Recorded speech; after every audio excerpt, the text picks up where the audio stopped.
Jésus-Christ est très saint. Jésus-Christ est saint. Seigneur saint, Seigneur saint, Jésus-Christ est saint. Hosanna, Hosanna, Hosanna, Hosanna. Hosanna, eh. Hosanna, Hosanna, au plus haut des cieux.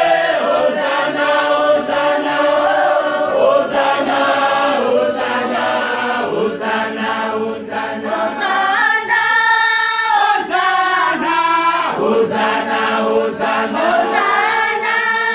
Hosanna, eh. Hosanna, Hosanna, au plus haut des cieux. Hosanna, Hosanna, Hosanna, Hosanna, Hosanna, Hosanna. Béni soit celui qui vient. Hosanna, Hosanna, Qui vient au nom de Dieu. Hosanna, Hosanna, Au plus haut des cieux. Hosanna, Hosanna, Hosanna, Hosanna, Hosanna, Hosanna, Hosanna, Hosanna, Hosanna, Hosanna, Hosanna, Hosanna, Hosanna. béni soit le roi des saints. Hosanna, Hosanna, Béni soit le prince des saints. Hosanna, Hosanna, au plus haut des cieux. Hosanna, Hosanna, Hosanna, Hosanna, Hosanna, Hosanna, Hosanna, Hosanna, Hosanna, Hosanna, Hosanna, Hosanna, eh. Hosanna, au plus haut des cieux. Hosanna, Hosanna, Hosanna, Hosanna, Hosanna, eh. Hosanna, Hosanna, au plus haut des cieux. Hosanna, Hosanna, Hosanna, Hosanna, Hosanna, Hosanna. Béni soit le Tout-Puissant. Hosanna, Hosanna, Béni soit le Tout-Puissant.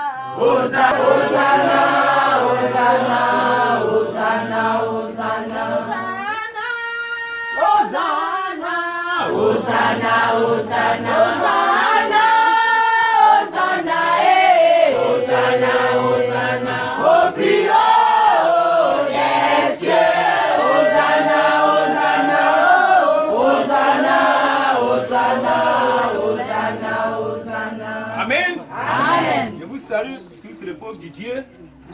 Ils sont venus ici ce matin et nous sommes des enfants de Dieu que Dieu nous donne un nom qui est le nom là.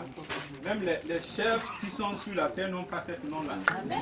Parce que Dieu nous appelle saints, justes, parfaits, fidèles, justifiés, sanctifiés. Voilà le nom que Dieu nous donne sur la terre. Amen. Malgré tout ce que nous sommes, Dieu dit nous sommes saints. Amen. C'est ça qui est la folie pour ceux qui sont aveuglés. Parce que quoi? La chair là, Dieu nous-même qui nous a rendus saints, il a condamné le péché dans la chair. Il dit, nous ne sommes pas capables, c'est pourquoi il faut qu'il vienne nous faire grâce. Parce que c'est lui-même qui a condamné le péché dans la chair. Et c'est lui-même qui est venu nous rendre capables.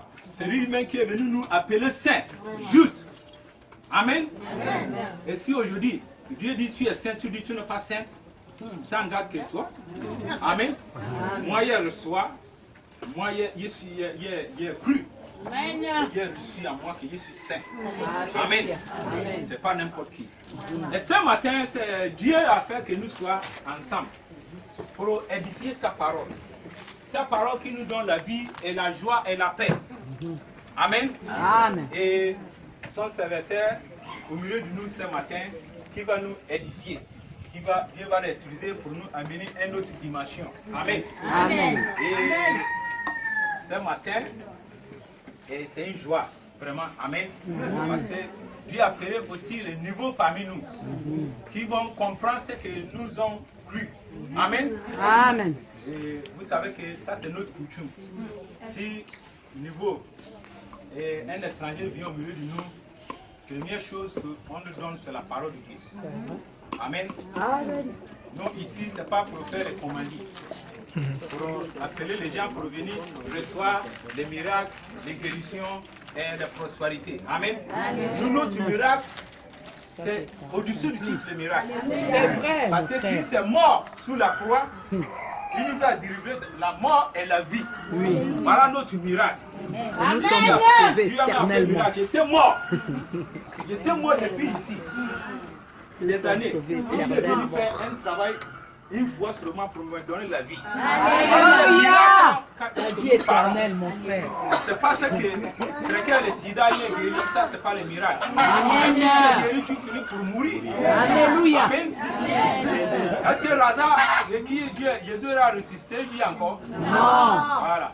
Mais Lazare, selon l'esprit, il vit encore. Amen.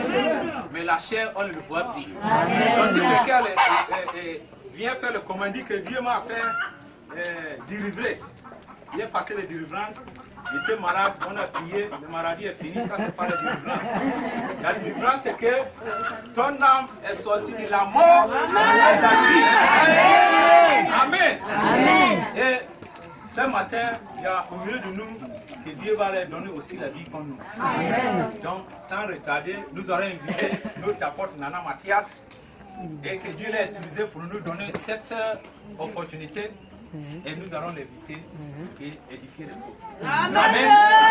Quel est ce nom qui donne la vie? Jésus. Quel est ce nom qui donne la vie? Jésus. Quel est ce nom qui donne la vie? Jésus. Un nom qui n'est pas comme les autres. Quel est ce nom qui... Amen. Que le nom du Seigneur Jésus-Christ soit loué. Ce matin, nous sommes tellement dans la joie de votre arrivée. Nous allons vous présenter le tableau qui est là. Ce tableau, c'est très important. Ceux qui sont là, qui sont ceux-là qui sont là pour la première fois? Il y a 1, 2, 3, 4, 5, 6. 7. Avant? Alléluia. Il est 7, ok, d'accord.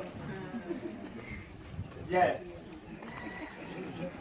Comme vous êtes nouveau, nous allons vous présenter le tableau et l'église par laquelle que nous sommes.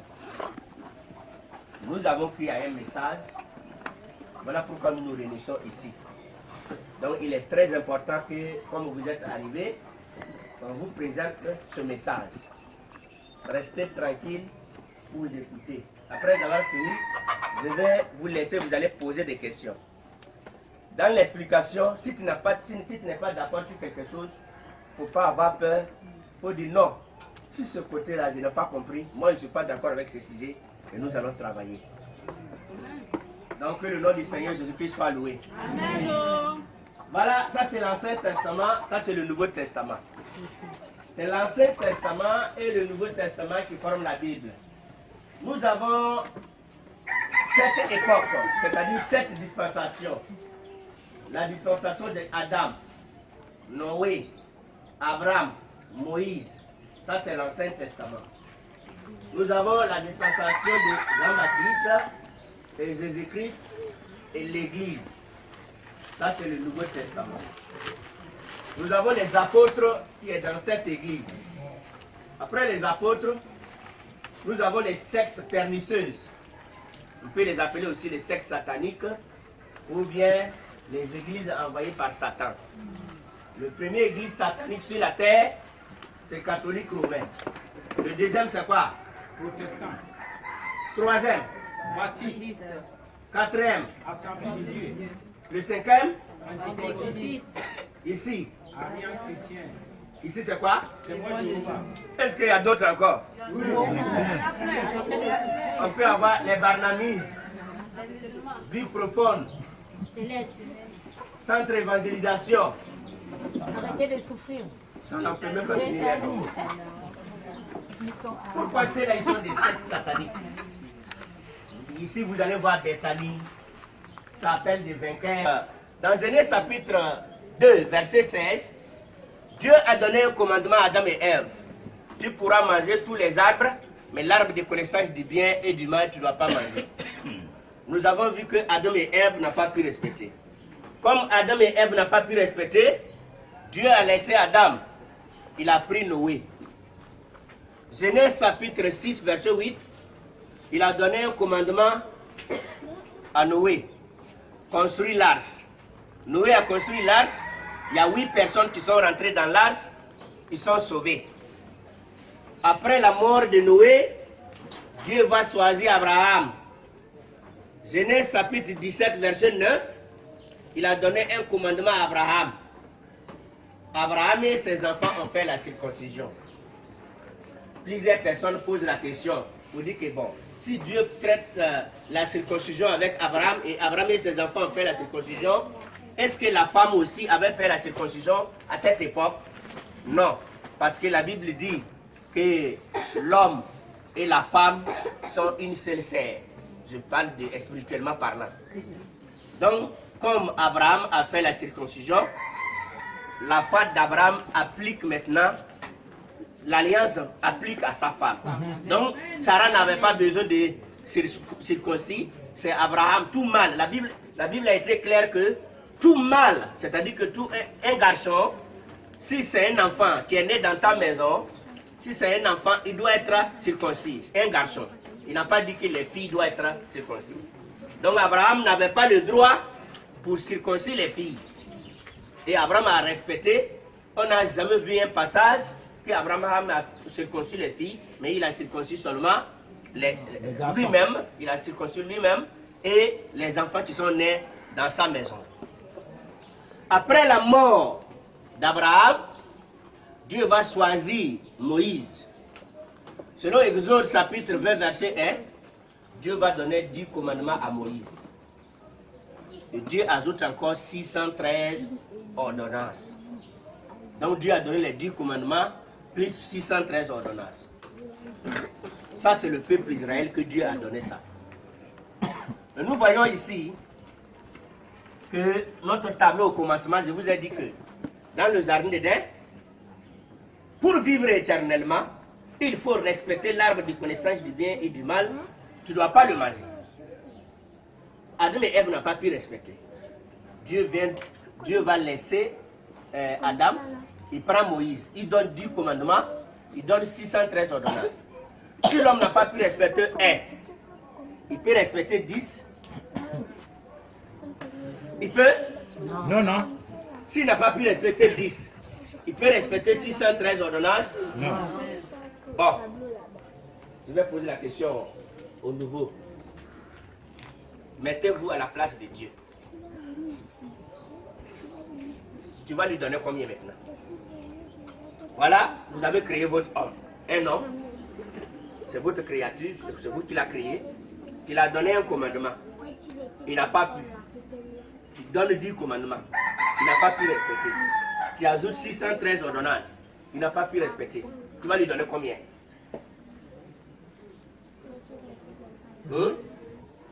Rien. On va lui donner quoi? Rien. Hein? Rien.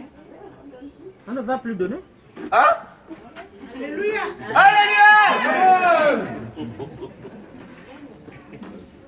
Voilà. Dieu a donné un commandement à l'homme. L'homme n'a pas pu respecter. Le même Dieu vient donner 10 commandements et les 613 ordonnances à l'homme. L'homme n'a pas pu respecter. Dieu a compris que l'homme n'a pas besoin de commandements. Dieu a compris que l'homme veut gérer les gens.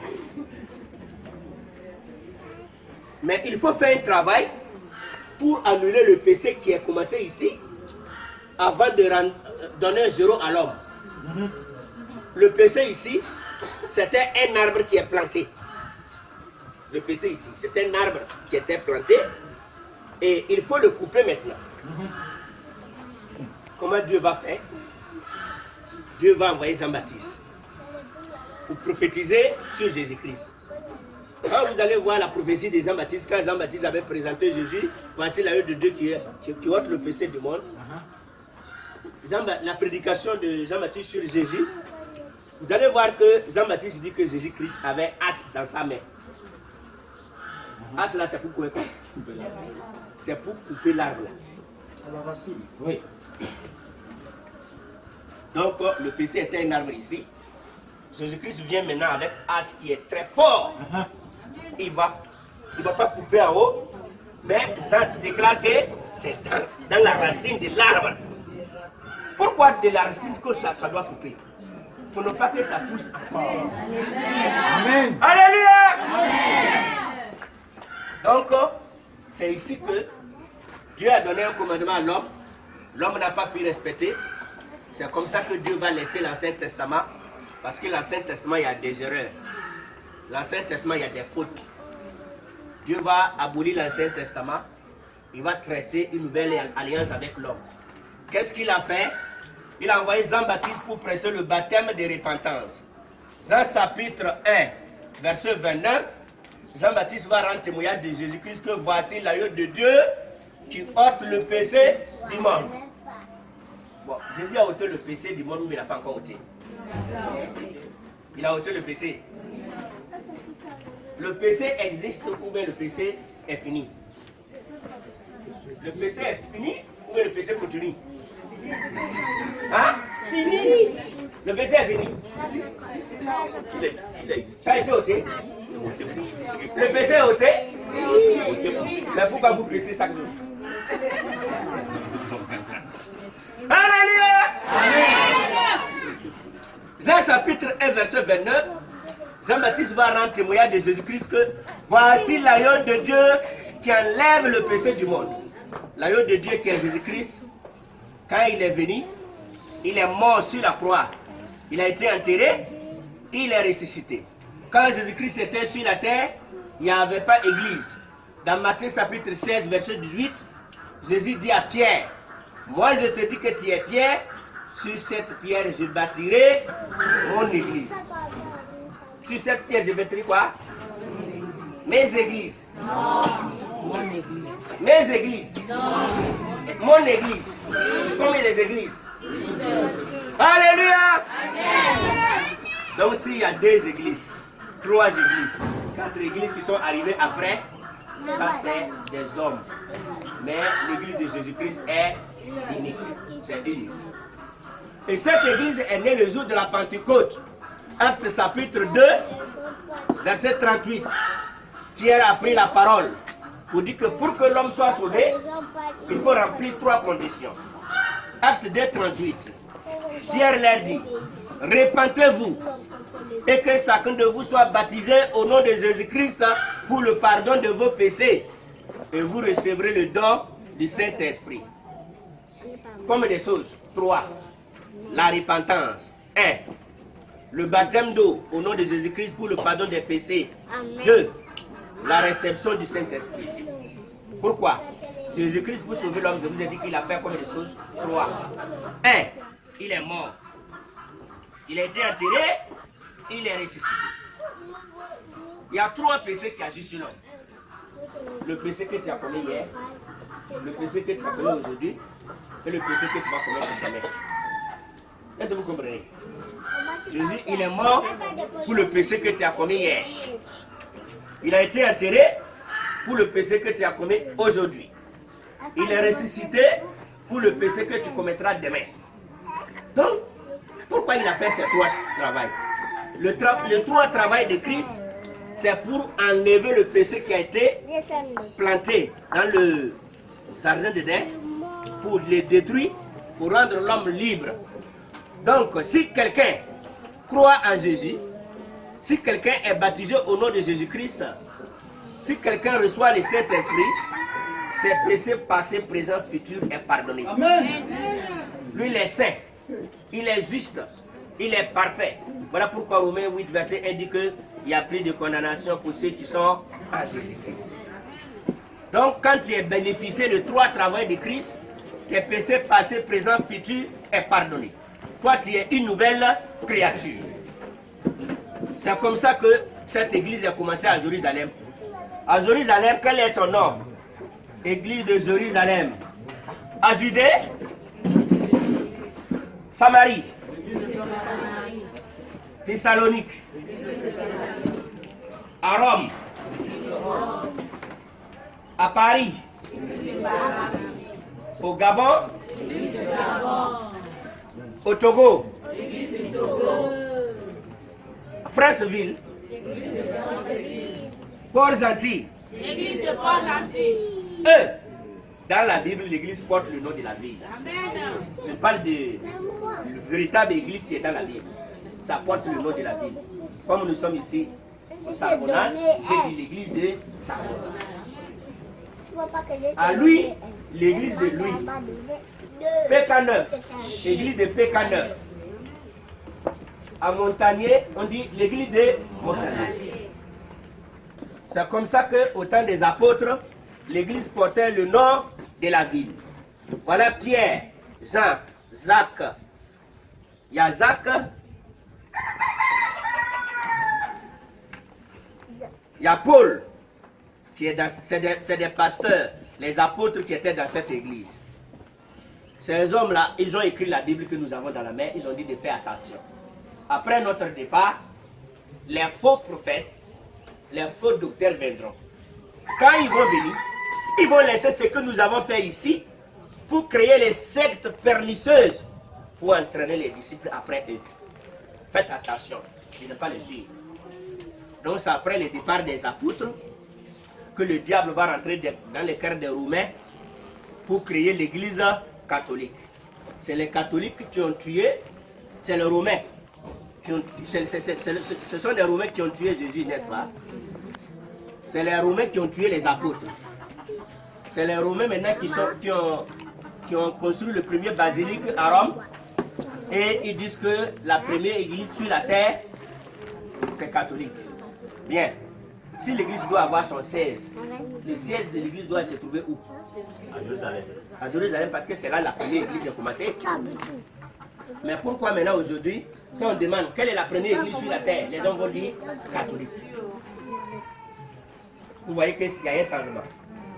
Donc quand ces hommes-là sont arrivés, ils ont laissé la doctrine que les apôtres prêchaient pour créer la doctrine étrangère pour séduire les habitants de la terre. Ils sont partis prendre la loi que Dieu avait donnée à Israël pour enseigner les fidèles. Il y a d'autres, ça se trouve nulle part dans la loi. Ils ont créé certains dogmes, certaines doctrines qui ne se trouvent nulle part dans la loi de Moïse. C'est eux-mêmes qui ont fabriqué avec la tête pour pouvoir séduire les habitants de la terre. Donc je vais dénoncer quelques enseignements qu'ils enseignent qui est faux. Pourquoi je dis que ceux-là sont des sectes sataniques? Il y a des enfants de Dieu qui sont ici. Il y a des enfants de Dieu qui sont encore là. Ils sont prédestinés pour avoir la vie éternelle. Voilà pourquoi nous sommes en train de présenter ce tableau ce matin. Ce matin, si vraiment Dieu vous a donné le salut, Dieu vous a donné la vie éternelle, cette vie éternelle, ça doit se manifester ce matin. Ce n'est pas demain. Après avoir fini de présenter le tableau, la vie que Dieu avait préparée en toi avant la fondation du monde, ça va se manifester. Mais si Dieu t'a donné la mort éternelle, si Dieu t'avait mis l'esprit de l'enfer en toi, toi tu vas dire, moi, ça fait des années, nous sommes là, et toi tu viens dire quoi? Moi je suis catholique. Je suis né catholique. Mon père est catholique. Ma maman est catholique. Je vais mourir catholique. Quand on dit comme ça, ce n'est plus l'esprit de Dieu qui parle, mais c'est l'esprit de l'enfer qui parle. Donc, qu'est-ce que je suis en train de dire? Ces hommes-là, ces faux prophètes-là, quand ils sont arrivés, ils ont pris la loi de Moïse pour enseigner à leurs fidèles.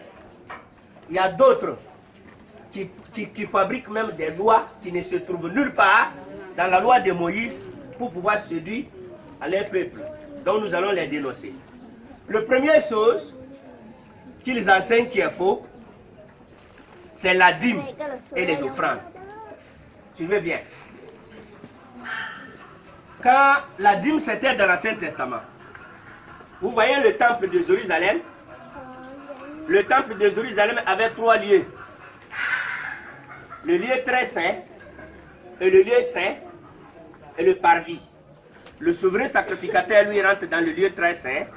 Les sacrificateurs restent dans le lieu saint. Et le peuple reste dans le parvis. D'accord. Donc, dans l'Ancien Testament, il y avait 7 dîmes que Dieu a données à Israël. Donc, tous les 7 dîmes, ça fait partie de la loi que Dieu a donnée à Israël. Donc, les 7 dîmes, ça fait partie de la loi que Dieu a donnée à Israël. Jean-Baptiste, quand il est venu, il n'a jamais pris la dîme de quelqu'un. Tu veux bien, Jésus-Christ, qui est le Fils de Dieu, qui est venu faire le sacrifice sur la croix, lui-même il sait qu'on doit payer la dîme. Jésus n'a jamais payé la dîme ou bien prendre la dîme de quelqu'un. D'accord. C'est sur la croix que Jésus a payé la dîme pour nous. Alléluia. Je parle de la dîme physique là. Jésus n'a jamais dit que bon, moi je suis un homme de Dieu, comme Marie, comme je vous enseigne, Pierre, comme moi je vous enseigne, chaque fin de mois, venez me donner dîme. Non, parce que lui-même sait que c'est lui-même la dîme là. Alléluia. Les apôtres, l'apôtre Pierre, c'est un vrai apôtre. Donc si quelqu'un dit qu'il est apôtre, il doit recopier qui? Pierre, Paul, Jean, Jacques. Ils n'ont jamais pris la dîme de quelqu'un. Parce qu'ils savaient que la dîme, les 7 dîmes qui étaient dans l'Ancien Testament, c'était une prophétie de Christ. Quand Christ est venu payer la dîme sur la croix, on ne peut plus payer la dîme encore dans l'église. Parce que le paiement de la dîme est passé. Ces hommes-là, comme ceux-là sont des faux prophètes, parce que l'ennemi n'aime pas la parole de Dieu. Le même esprit qui a travaillé dans le jardin d'Éden, c'est le même esprit-là qui travaille ici. Quel esprit qui a travaillé ici? Dieu avait dit à Adam, vous pourrez manger tous les arbres, mais l'arbre de connaissance du bien et du mal, tu ne dois pas manger. Quand il avait dit à Adam, la femme, Ève n'était pas là. C'est Adam maintenant qui va enseigner à sa femme. Dieu nous a dit de manger tous les arbres, mais l'arbre de connaissance du bien et du mal, on ne doit pas manger. Quand Satan est venu vers Ève, Satan demande à Ève, est-ce que Dieu est-elle réellement dit qu'on ne doit pas manger? Dieu vous a dit que vous ne devez pas manger l'arbre. Et la femme dit oui. Dieu nous a dit qu'on ne doit pas manger et on ne doit même pas toucher. Or Dieu n'a pas dit ça. Vous arrivez? Qu'est-ce que nous sommes en train de dire? Voilà, Dieu dit qu'on ne doit pas manger. Qu'est-ce que Satan va dire? Satan va donner maintenant son message. Dieu lui, il est clair, il dit, le jour que vous mangerez ce fruit, vous mourrez. Satan va en donner un autre message. Vous ne mourrez point. Donc Dieu dit, vous mourrez. Satan dit, vous ne mourrez point. Ça devient quoi? Les contradictoires. C'est Satan qui ment ou bien c'est Dieu qui ment? Comme Dieu est le Père des esprits, Dieu ne peut pas être menteur. Il est un Dieu de vérité et justice. C'est comme ça que quand l'homme a mangé, l'homme est mort. Le même jour même. Quand Adam et Ève, ils ont mangé, ils sont morts le même jour. D'accord.